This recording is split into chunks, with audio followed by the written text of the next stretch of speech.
Analysts at the Washington Post attribute Russian dictator Vladimir Putin's statement that the war in Ukraine is coming to an end not to the Kremlin's readiness for peace, but to growing domestic pressure on the Russian authorities. After more than 4 years of war, Russia faces not only problems at the front but also growing public discontent, economic hardship, and fatigue. The events that took place in Moscow on May 9 became emblematic of this state of affairs. For the first time in many years, Victory Day celebrations appeared noticeably subdued, heavy equipment was prevented from marching through Red Square, the number of foreign guests was minimal, and the traditional celebratory fireworks display was cancelled without explanation. Amid fears of Ukrainian drone attacks, extensive communications and internet restrictions were also imposed in the capital. According to the article, this atmosphere demonstrated how far Russians no longer perceive the war as something distant. While the Kremlin had previously managed to maintain a sense of normal life within the country, the consequences of the war are now increasingly felt in everyday life, through rising prices, taxes, restrictions, and constant tension. The situation on the front line also remains challenging for Moscow. Despite controlling approximately 20% of Ukraine's territory, the Russian army has yet to fully capture Donbas, one of the Kremlin's key objectives. At the same time, Ukraine continues to escalate drone strikes against Russian infrastructure, oil facilities, and military targets deep within Russian territory, the publication states. Against this backdrop, some Russian ultranationalists are demanding an escalation of the war, considering Ukraine's attacks on Russian territory unacceptable. However, the majority of society, on the contrary, is increasingly showing fatigue with the protracted conflict. During his speech after the May 9 parade, Putin declared that the war was coming to an end. However, Kremlin officials soon reiterated Moscow's harsh conditions, including the demand for a complete withdrawal of Ukrainian troops from Donbas. This demonstrates that Russia has not abandoned its maximalist demands. The article notes that Putin's words were primarily a signal to his domestic audience. The Kremlin is attempting to prepare society for various scenarios for the war's end, while simultaneously maintaining the rhetoric of victory. The Russian presidential administration is already discussing options for shaping a so-called image of victory for Russians, the publication writes. Among the possible points are claims that Russia never intended to take Kiev, and that the main goals of the war have already been achieved. The article also notes that the Kremlin finds itself in a difficult situation. Society wants the war to end, but simultaneously expects the government to win. Any compromise could be perceived as weakness. The economy is creating additional pressure. Even Russian state sociological services are recording a decline in public happiness and a drop in government approval ratings. Internet restrictions, constant drone attacks, and a protracted atmosphere of mobilization are gradually undermining social resilience. According to the publication, a struggle is intensifying within the Kremlin between proponents of softer control over society and the security bloc, which advocates for further tightening of domestic policy.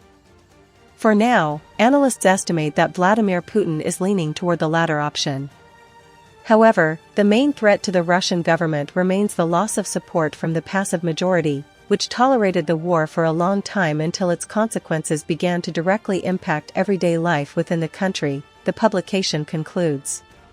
Since coming to power in 2000, Russian leader Vladimir Putin has built one of the most repressive and effective dictatorships in the world.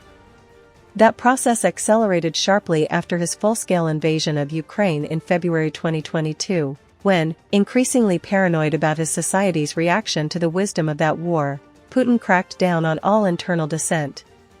He chased out the last remnants of independent media, shut down civil society organizations that were even mildly critical of his war, and had Russia's most popular opposition leader, Alexei Navalny, killed. He accompanied this destruction of independent organizations and leaders with a comprehensive propaganda campaign to maintain support for his war and his regime.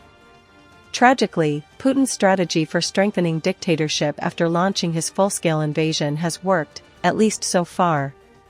But lately, there are some signs that cracks in the autocratic regime may be emerging. Putin is failing to achieve his important objectives. When dictators fail, they create opportunities for change. We know from studies of past collapses of autocratic rule that losing wars and poorly performing economies are often precipitants of political change. Even in Russian history, these two factors have triggered revolutionary change. The Russian Empire crumbled in 1917 in part as a result of an unpopular and unsuccessful war, World War I. The Soviet Union fell apart in part because of a stagnant economy. In Putin's Russia, there are parallels to both. First, Putin's biggest failure is his war in Ukraine. More than 4 years after launching his full-scale invasion of Ukraine, Putin has failed to achieve any of the military objectives that he himself articulated back in 2022. Despite waging a war that has now lasted longer than the Soviet Union's war with Nazi Germany, Putin has not conquered or subjugated all of Ukraine. He has not achieved denazification, his grotesque euphemism for regime change. The democratically elected president and parliament of Ukraine remain in power. He has failed dramatically at demilitarizing Ukraine, which is today more militarized than ever in its history. And he has failed to stop NATO expansion, with two powerful countries, Finland and Sweden, joining the alliance because of his war, and NATO ties to Ukraine are now deeper than ever before.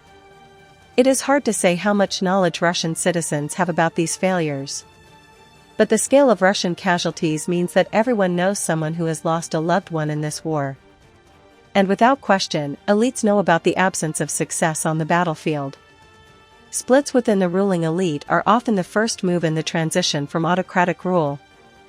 A majority of Ukrainians remain utterly unconvinced that Russian President Vladimir Putin has any interest whatsoever in ending hostilities. A poll conducted by Kiev's International Institute of Sociology found that only 20% of Ukrainians think the war will end by July, while 43% expect fighting to continue into 2027 or beyond. Such skepticism is easy to understand. Ukraine agreed to an unconditional ceasefire way back in March 2025, but Putin has so far refused to follow suit. Instead, he has spent much of the past year engaging in blatant stalling tactics while constantly moving the diplomatic goalposts in a transparent bid to prevent any progress toward a lasting settlement. This has resulted in what most Ukrainians and many others regard as a phony peace process. As fruitless US-led negotiations rumble on, Putin has underlined his true intentions by dramatically increasing Russian attacks on the Ukrainian population, leading to a 31% surge in civilian casualties during 2025. The most recent escalation saw Russia attempt to freeze millions of Ukrainians in their own homes by systematically bombing critical heating and power infrastructure amid Arctic conditions. The Kremlin dictator is not looking to make deals, acquire additional land, or push the Russian border a few hundred kilometers to the west. Instead, he wants to secure his place in history. Putin genuinely believes he is on an historic mission to reverse the injustice of the Soviet collapse and revive the Russian Empire. In order to achieve this, he has convinced himself that he must erase Ukraine as a state and as a nation.